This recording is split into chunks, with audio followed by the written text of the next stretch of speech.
Have you ever gotten a compliment that just felt a little off? You know, one that left you feeling a bit confused, maybe even a tiny bit insulted? Well, you are definitely not alone. So, welcome to the wonderful, the witty, and sometimes, yeah, the weaponized world of compliments that aren't really compliments. Okay, let's dive into this linguistic minefield. It all starts with phrases just like this one. If you've ever heard this in the American South, you know exactly what I'm talking about. It can feel like a warm hug or a velvet-gloved slap to the face. And that right there, that ambiguity, is exactly what we're going to explore. That's the million-dollar question, isn't it? I mean, humanity is brilliant. We've created poetry, philosophy, and also some extremely polite ways to tell someone that their new haircut is a complete disaster. So, how in the world do you tell the difference?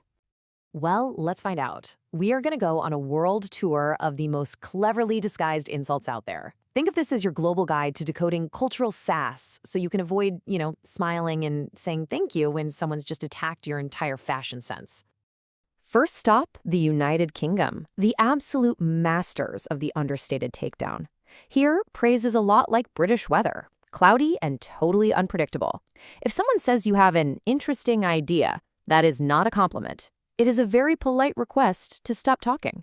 And you've made a bold choice? Yeah, that's code for who hurt you.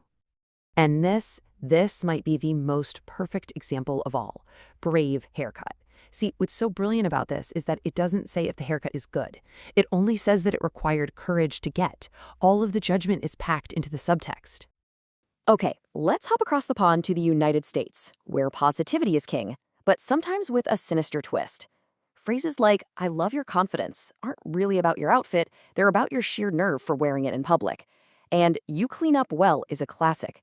It brilliantly compliments you now while insulting the version of you that existed yesterday. Now let's see how this gets even more complex in high-context cultures like France and Japan. In France, literally the highest praise you might ever get is pas mal or not bad. But if they say your style is très original with that little pause, run, just run. And in Japan, if you're called energetic, it's probably a polite way of saying you're too loud. And praise for your chopstick skills, that's just a gentle reminder that you are in fact a foreigner. But in China and South Asia, the style completely changes.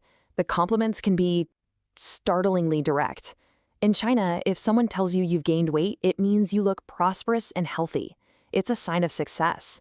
And in South Asia, your aunties will lovingly tell you you're looking healthy, which everyone in the room knows is a direct commentary on your holiday eating habits. It's affection, sure, just a very, very honest form of it.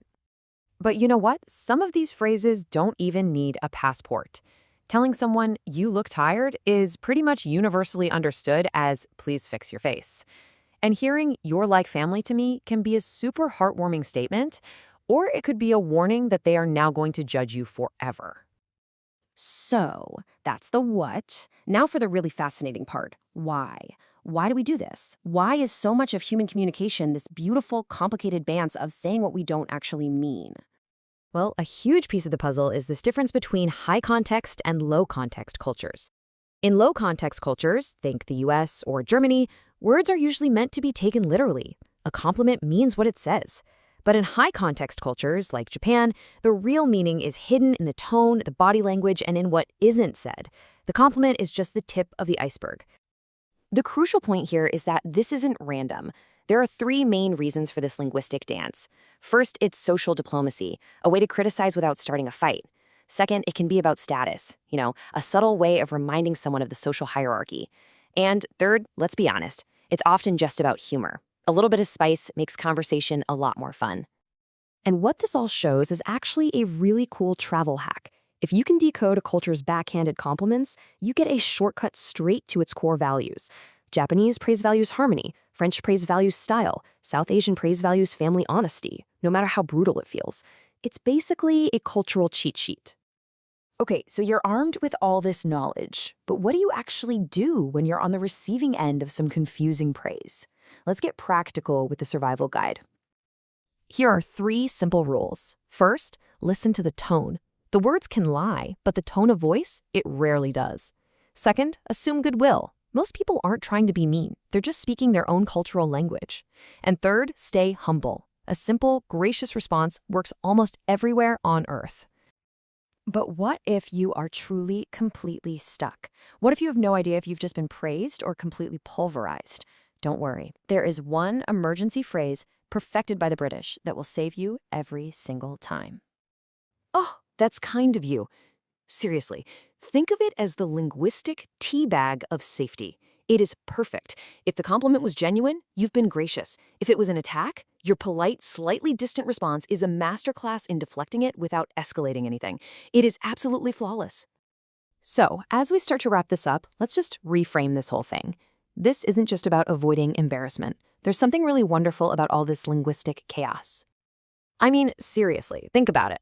Just imagine a world where every single compliment was direct, literal, and totally unambiguous. Sure, it might be more efficient, but wouldn't we lose so much of the wit, the humor, the subtle art of human connection? The chaos is kind of the point. Because this is what travel is really all about. It's not just about seeing monuments or eating new food. It's about cracking the code. It's about learning the beautifully complex ways that different groups of humans think and feel and, yeah, politely judge one another. And when you can navigate that world, when you can hear someone say, "Interesting idea," and know exactly what it means, you haven't just learned a travel trick. You've gained a much deeper understanding of humanity itself. And that, right there, is the ultimate polite flex.